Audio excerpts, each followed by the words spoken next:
Welcome, Meghann. I'm super excited to have this conversation today because I vented on you in great detail about 2 or 3 weeks ago about this topic. Yes, me too. I love talking about marketing and business and networking. And you, just talking to you. So it's going to be amazing. Everybody stay tuned. Buckle your seats. Let's go. I love it. So what we were venting about a couple of weeks ago, and Meghann is a marketing specialist, but like knowing her got me back to where I used to be with how I used to network and power partner. Let's go first into the funnels and the branding and the messaging and why this fails for so many people. So my opinion after doing this work for for 7 years very intensely, especially with women business owners, that's my sweet spot, was those who were trying to get from 6 to 7 figures in their business and refused to go back in time or go backwards and start looking at their brand were those that spent a lot of money willy-nilly and were always pissed off about marketing. They're like, marketing doesn't work. Marketing is terrible. It's just a waste of money. It's just a waste of blah, blah, blah. It's a waste of time. And every single time that's because those people refused to stop and look at their strategy and their foundation before they looked at the tactics and before they chose those tactics. So those who were willing to come backwards a little bit and say, okay, first, I need to understand some fundamental things about my business and what makes me unique and what makes my company unique in the marketplace of 5 billion others those who do exactly what you do. Those who are willing to spend that time are those who had success in marketing. And they spent time on things like, okay, what is my mission? Back of my head, a big picture. What is my vision? What are my values? How are those values needing to be communicated through my messaging? Because really, values are what differentiate us at the core from our competition, in addition to doing the research and diving deep into what are my core differentiators as a brand? How do I specifically differ from everybody else? Instead of saying, well, I'm a financial advisor and I focus on people's values. Yeah, you and every other financial advisor. Right? every other one. But really spending that time and going deep and saying, okay, how do I actually differentiate? And then how do we position this brand of mine with all of the other brands out there that do the same thing so that I am unique and I am indispensable in the eyes of my ideal clients, which brings me to understanding your target market. Because if you think that you celebrate, yeah, that too, but that you work with everyone and anyone with a pulse, then unless you are Starbucks and you have millions and billions of dollars to spend every single day on marketing, you will fail. It's just plain and simple. If you're trying to target everyone, you will hit no one. So you need to really focus in on those ideal clients and pinpoint them. And it's different. We don't want to go into that in detail, but it's different from your typical thing. It's like we need to, yes, understand their psychographics, but really in order to be able to market effectively, we need to know their demographics too. Because if you're going to do any kind of paid marketing, paid advertising, PR, if you're going to do any kind of copywriting, you need to know who you're talking to, demographics wise. Who are they in age? Who are they in the type of business? Who are they in industry? Who are they, et cetera, et cetera. And then once you understand who that target audience is, and you've really delved in and found out what makes you unique and authentic, then you start putting all that into the messaging. And my belief has always been that if you have that core messaging extracted and in a place where everyone can have access to it, we call them brand foundation documents. If you can have that all in one place that anybody who comes in and touches that brand has access to, albeit that a graphic designer, a web designer, someone who's going to come in and help you ghostwrite your book later, someone who's going to, any kind of person who's going to be involved in the external marketing of your business should have access to that brand guide that also has the simple things in it, like, what does your brand need to look like from the outside? Colors, fonts, et cetera, but it goes even deeper into what are the core messages of this brand that are the standards, the paramounts, the columns of your brand. And then once you have all that information, then you can start saying, all right, how do we package, price, and position this brand and all of our offerings? And then after that, how do we market it? But everyone tries to go at it from the reverse. They try to go back down the funnel the other direction of like, let's start by doing your marketing. Let's put together your ads. Let's throw some copy together on your website. And you wonder why it's this disingenuous, diluted, very confusing brand. You're like, why is there a frog as your logo? If this is not reflected at all in your messaging, is the frog, just to give a silly example, but. So true. And that's when you and I originally talked, I was talking about someone who brought me something for a quiz, and there was this mishmash.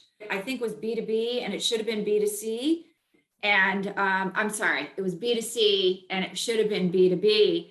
But I didn't have access to the website. And once I saw the website, once she complained, I looked at it and I was horrified, like, oh my gosh, nothing we did match the site or match who her consumer really should have been. And that's one reason it's such a great idea to have what you're talking about. You've got to have that brand messaging there. Any marketing company has to be able to pick it up and understand. But the other thing is validating that, because in advertising, we always had this perception is reality. And you might think your brand is one thing, but if you're not getting engagement and feedback and purchases, then obviously that audience feels your brand is another thing. So That's huge as well. Which is part of the whole process of deciphering and figuring out what is different about your brand, is getting the opinions of your target market by putting that stuff in front of them. I mean, focus groups may be something of, the 1980s, but they're valuable. When you think that you have an idea that's revolutionary, that's going to hit a certain target, you might want to find out before you put tens of thousands or hundreds of thousands of dollars into it. You might want to find out that your target market actually feels the same way about it as you do, right? It's so funny. Back when I was in advertising, we used to go into malls and say, would you like to go in this room back here? And can you imagine today, it'd be like, they'd be calling mall security, like, would you like to join me back here? But that doesn't mean that it's dead. You can do this online. There are so many ways. You can do a Zoom focus group. They don't have to be in the room with you like we were, back then. This isn't a blindfold taste testing type focus group we're talking about here. Exactly. So everybody has taken this. And I think the big mistake that people make next is they hire that company. They have this full-blown funnel, sure I can talk, with, here's the click, here are the 7 emails that'll lead them to buy something. And they miss that there is trust that needs to be built here. And that click funnel is not a relationship. So speak to that, because I think that's where we really got lost with all this digital marketing. Well, yeah. And I think we have to remember cold leads, warm leads, hot leads, right? That go into the conversation about funnels. And the reason why I feel very strongly that everything needs to start with relationship marketing is because from that center point, from having power partnerships, from having an audience of trusted people that you begin with, that's where you can actually expand upon that. And you have a list that you're starting with because you've nurtured those relationships, and you haven't just said, hey, I'm going to add you to my list. You actually have formed a relationship and rapport with that person. What used to be true even 5-10 years ago about email lists isn't quite as true anymore. Yes, email still converts. However, building that list is more challenging now because not everyone is as willing to just be like, here's my email address, send me one more email, because 1 million emails a week is not enough. Right. I need some more email in my life, said no one ever. It's kind of thinking about the cultivation of those leads, and are they cold, are they warm, or are they hot? And do we need to have 27 tripwires built into our funnel that oh, you didn't buy that? Well, I'll send you another email and you can buy this. Maybe you're interested in that. Maybe we just don't think about how we need to nurture how much we need to nurture those relationships in order for people to buy. And I think it's also changed. I mean, gosh, I'm going in 17 different directions here, but when we had those less expensive products that we were trying to sell a lot of, that worked early in the internet marketing days. Now we're recognizing that knowledge-based work in the service world is where it's at. And that means we've got to charge what we're worth. We've got to go in depth with our clients. We've got to take them through the full transformation arc. And that takes time. And that means higher dollar tickets, right? It means you're charging 12 to 20 to 50K for working with you. And that doesn't come from a 30-second appearance or a 2-line Facebook ad, or those things don't really happen as much anymore. Not sure if I answered your question in that, but really You looking did. at. Yeah, you did in a way, because you went through what everybody thinks, like, oh, I need that tripwire, or, oh, I need this. And really, I'm going to give you guys a great example of hot, medium, and cold. When we have the quiz, which, we only use in certain instances now, not as much as we used to, that actually separates that out. We had someone take the quiz this morning who gave all 5, so considered wishy-washy on the commitment scale. But then he went to my site and found a place to book an appointment. So now I'm kind of drumming my fingers going, so what next? Am I going to talk to him? Am I not going to talk to him? Like, he didn't really, I don't really know what this is. He did take the initiative to go find a way to make an appointment. I guess that's good. But do I have someone who's willing to spend money, which is really what that's all about with it. So I really want to talk about this relationship marketing, because you sort of transformed the way I looked at things when I joined the Dames back in, God, I think 2018 now. Was it then? Yeah, it was then. I think so. Yeah. So tell me about that. Tell me how it transformed for you, but when you're ready for that. Yeah. So I had been working with all of these funnels. I spent an enormous amount of money in 2016, 2017 on learning these things and doing them, but I really didn't enjoy it. I didn't like it, and I couldn't figure out why. And before I owned the publishing company, I was making high 6 figures in real estate. And I started thinking, the more and more that I got involved with your group, that the way I got there before was personal development, first personal relationships. We didn't have funnels. We didn't have opt-ins. It was just going out and meeting people and being me, and people were hiring me right and left. I was in the top, my very first year out of the gate, I was in the top 25 in a very large company. So that kind of transformed it. The more you talked about, power partners and personal relationships, it really got me thinking about what I already hated, that a clique wasn't a relationship. So let's talk about that, because that requires you to be in alignment with who you are, and also to really get to know people instead of, oh, do you want to buy my stuff? Okay, next.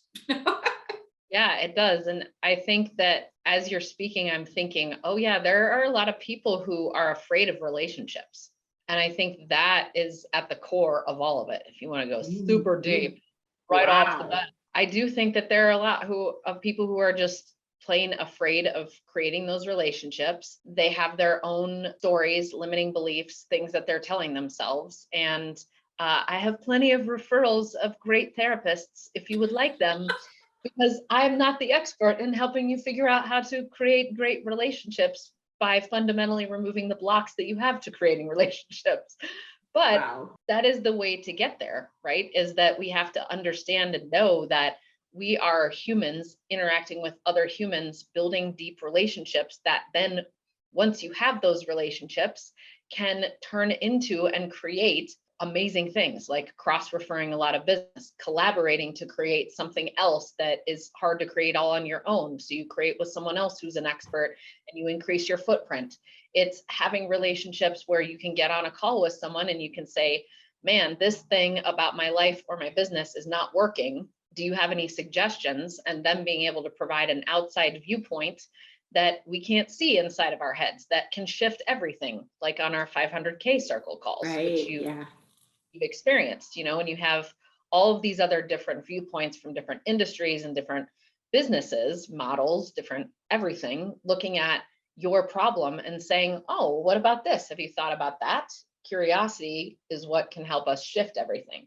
But yeah, it's in business. I think that we have, of course, we have personalities, right? And we have ways that we approach business.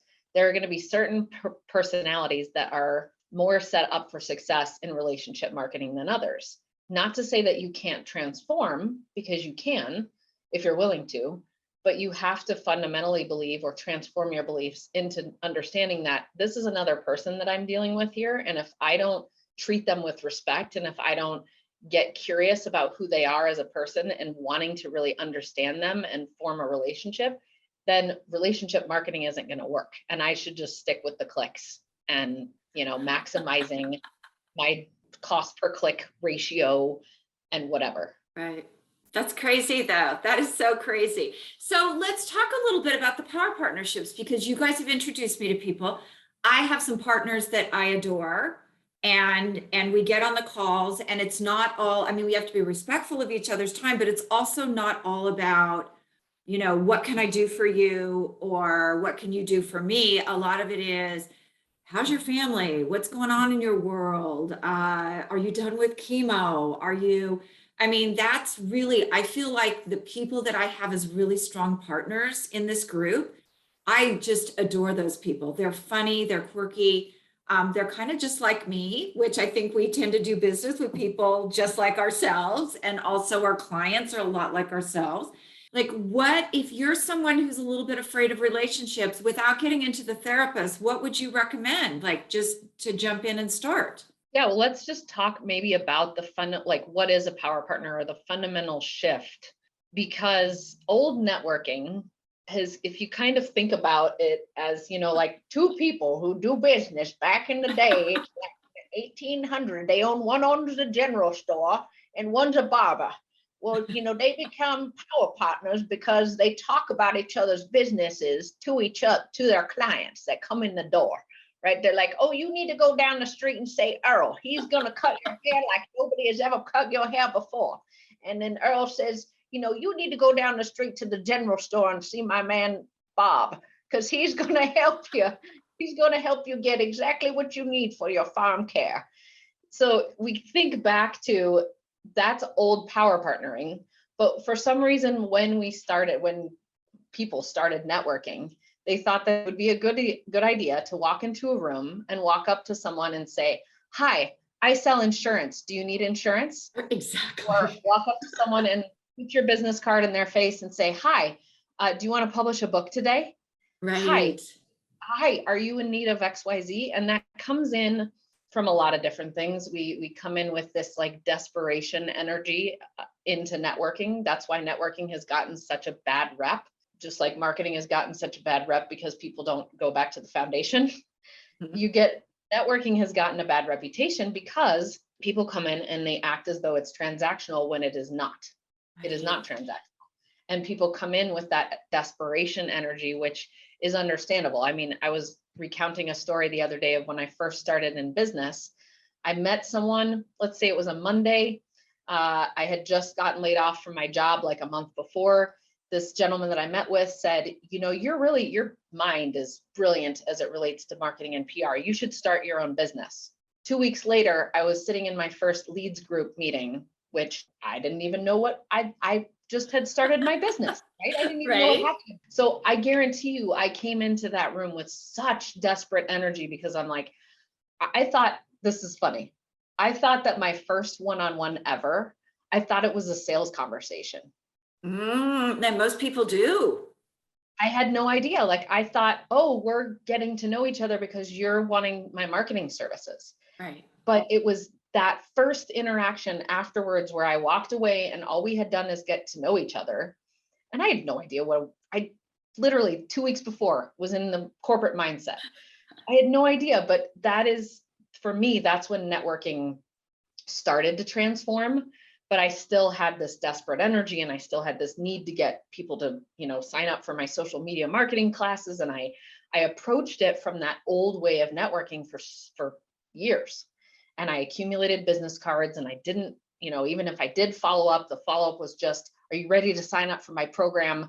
And I kept doing it the way that people have been doing it for centuries, and it didn't work. So eventually I got to a point where I was like, okay, this whole thing of becoming a professional wine drinker and a professional coffee drinker and just being high 24/7 from all the coffee meetings that I'm having and having all these cards and none of it actually working isn't working for me. I need to stop.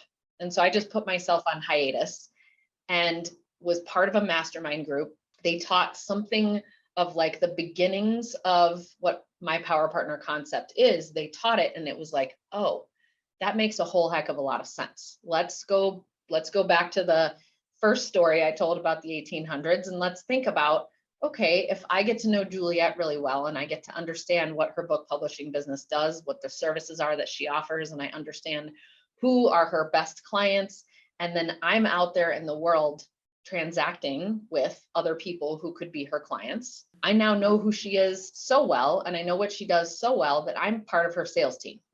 And I have this conversation with somebody before they even get on a phone call with her, and I get them 50% to the finish line, 60%, 80%, whatever it is, I get them to the finish line because I have a trusted relationship with that person who's her potential client. And I know how to sell them on her stuff because she's taught me. And that's, that was sort of like the initial inklings and understandings of mine of what power partnerships could be. And my business went from like 100% of my leads generated by me going out and finding people that were my end clients, which wasn't very successful, to 80% of my leads being generated from this team of power partners that were out there who knew what I did and were selling me. And I was doing the same for them. And that is where the power partnerships concept was born for me. And then as I started using it more, I realized that, oh, some of these relationships that I'm getting into, we don't have a lot of people to cross refer to each other.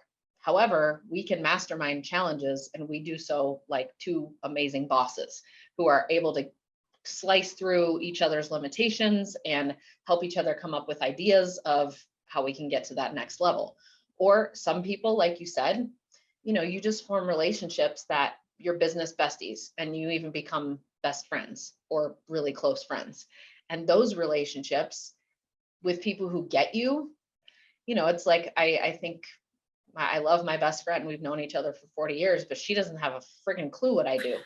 And Right. so when I'm having troubles in my life, I don't call her, in my personal life, yes, but when I'm having troubles in business, she's not the first person that I call. It's my business besties that I call because I'm like, I feel like I'm losing my mind. I'm worried about money. I'm worried about time. I'm worried about hiring. I'm worried, whatever it is. And you're like, oh yeah, I get it. I'm right there with you. So those are the power partnerships that we can form that, yes, do lead to business being done. Me recommending you to clients, you and I collaborating, creating something that we go out and offer to the marketplace that brings in new business for both of us being able to mastermind, us being able to problem solve, celebrate. That's another thing, right? Especially women, we don't celebrate enough. But that's Right. the end outcome that we get after we form these relationships with people.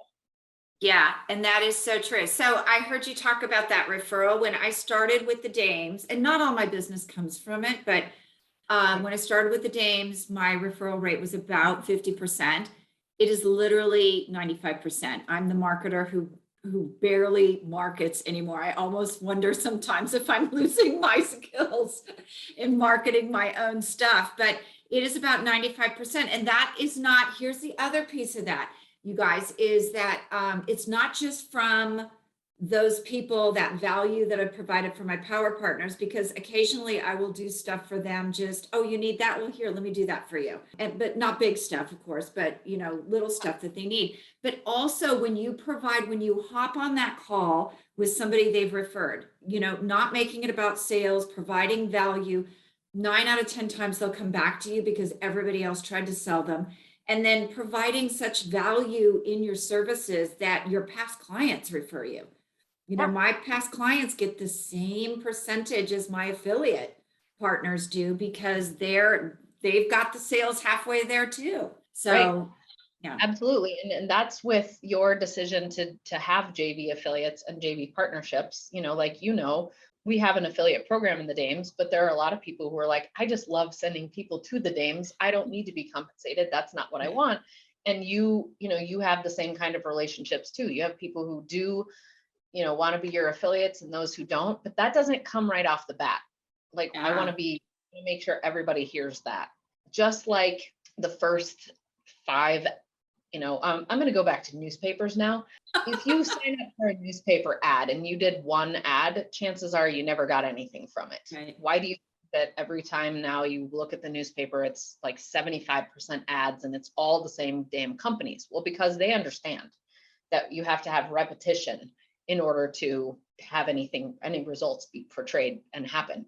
So if Juliet and I only have one phone conversation for 30 minutes, chances are she's not going to be referring me business for 60 years, but if we have a few conversations and we really get to know each other and we dive deep into the nuances of our business and our past. And I mean, I know where Julia has lived in her life. She knows where I have too, because it's only been in Colorado. I don't mean your actual house. Just mean the places you've lived. Okay. I know where you live, Julia. But I know everybody pretty much does. I know where you've been, and that's important because then I can, I know who you are as a person fundamentally and deep down, because I've taken the time to learn who you are. And that's what I do with my power partners. That's what you do with your power partners. We're not transactional. We are two people that are in a long-term relationship that have taken the time to get to know one another. And the fruits that come of that tree are never ending, right? They're never ending. Yeah, there's so many opportunities. There's so many things that can come from those relationships that we're building, but it doesn't happen overnight. Just like building a great brand doesn't happen overnight. Just like writing a great book doesn't happen in a weekend. Just like, what else could we use as an example? It's long-term. It's, you don't go into your first date with someone and, oh, you're beautiful, let's get married. I mean, if you did that to me, I would seriously be like off to the bathroom, phone in hand, my MacGyver, calling the Uber, my MacGyver kit out to Jimmy the lock on the emergency exit. Like, that's what that feels like. And that's what people don't get when they do these big funnels, is that whole 7 series buy something email. It feels sleazy. And, like, really, Meghann, I don't want to spend the rest of my life with you. Although I would, because we're fellow golfers. So you could. Yes. You could also kill me in golf. So that's okay too. You're what? You could kill me in golf because I'm not. Oh, I don't know about that. Golf is, I'm actually watching a tournament out my window. The high school girls play on our course on Wednesdays. Awesome. The high school team does. So yeah, I don't know that I could. But I'm working on it. I want to be on the pro circuit by the time I'm 90. Well, hell, that's an amazing goal. Amazing goal. There you go. Is there anything else that we need to say about this topic today? I think we kind of beat it to death. So, it's, we don't have a relationship with this horse anymore. No. Okay. Pasture. That sounds weird. So where do we find out more about your organization? I know we tend to refer for it, but you are open. There is criteria. You stick pretty well. And before she gets in with this, I want to tell you guys something else about this. For the money, I have been part of masterminds before. I was part of one. I kind of overlapped with Meghann 2018 and 19. In one that was about $10,000 a year. And she is a fraction of the cost, and I get more out of this group as far as the 500K circle. Like, since I've started it, I have automated some stuff. Meghann knows personally that last year I sat down and I said, I want to golf 3 days a week. How am I going to do this? The ideas from that group were pivotal in the decision to reorganize my business, automate, and all that. So go ahead and tell them the criteria, how to get a hold of you, but know that before you go in, guys, the cost of this thing is amazing. Thank you. It sounded like somebody was having golf. My son is the Stewie. Oh yes, there we go. You know, I've got that kid, everybody's got that kid who adults the hard way. And so his ringtone is Stewie. Mom, mom, mommy, mama. I love him though. I hope everybody heard that. That's hilarious. Oh, I love saying that too to my mom, just to annoy her sometimes. Yeah. Anywho, okay, so the criteria is that we want you to be a growth oriented. So if you're someone who's no longer growing your business, the Dames probably isn't a fit for you. We want you to be a radically collaborative woman. So someone who understands, who hears what Juliet and I were talking about today and says, that, I want that. We want those who care about building relationships, those who care about really learning about others and wanting to help them and wanting to be helped yourself, not from a psychological perspective yet again, although that may happen. We do have many psychologists who are part of our team. No, we do, exactly. And they are great for you to talk to. And then also we have a revenue threshold criteria. So you need to be running a 6 or a 7-figure business that generates 6 or 7 figures in annual revenue, or you need to be a director or a VP or higher in a large corporation. So those are the criteria for your growth level. And yes, there are plenty of other great organizations out there that work with those that have not yet reached the 6-figure threshold or are not yet in a director position. And that is just not us. So we pride ourselves on being a community of people who really get each other. Once you're at a certain level in business, you start facing similar challenges, you start having similar celebrations, and therefore that's why we have these different level of masterminds as well within the Dames. And that's just one slice of the pie is our masterminds. We have all kinds of other things like World Cafe calls, connect hours, happier hours, things where you get to connect with women and do networking in this new way through power partnering. We have a power partnering strategic matchmaking system where you come in and tell us exactly what your goals are in business and who you're serving. And then we can match you up with your best power partners who also serve those people, and so much more. So we'd love for you to come check out our roundtable if you are someone who qualifies at thedames.co/roundtable. And that's a free event that we do twice a month where you can really experience the Dames, learn about us, and then be able to apply to join. So yeah, we'd love to have one more thing I'm going to add there. If you've been a part of some other groups out there, which I have, this is not a 3-4 hour call where you're like, oh my God, I just lost a whole day of business. I'm bored. This is not a happy hour because I'm not a happy camper right now. 1 hour. Meghann is so good about starting on time, breakout rooms, getting us done and getting us out the door right at that hour mark. So I think that's another plus, because if you own a business, you're super busy and don't have time for a 3 or 4 hour call. So nope, none of us have extra time. We pride ourselves on making sure that we get things done in an hour. And there's a lot that can be done in an hour. There is. Meghann, thank you for taking the time to be a guest. We really enjoyed you. Absolutely. I love being with you, Juliet, anytime.